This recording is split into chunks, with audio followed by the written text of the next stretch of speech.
দৌড়চ্ছে। শাশুড়ি মা, আরে আমার কথা তো শোনো। শাশুড়ি মা, আরে আমার পুরো কথাটা হলো তো কি? শুনবা।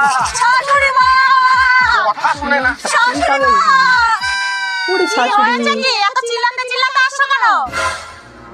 আজকে আপনাকে উত্তর দেওয়ার দিন এসেছে। অনেক অনেক কথা শুনেছেন আপনি। এইভাবে, ঠিক এইভাবে মুখে আঙুল দিয়ে চুপছিলাম। বৌমা, এত হিয়ালি না করে আসল কথাটা তো বলবা। এই তো চলে এসেছে। আপনার ছেলের মুখ থেকে শুনুন, আমার কথা তো আপনার আবার বিশ্বাস হবে না।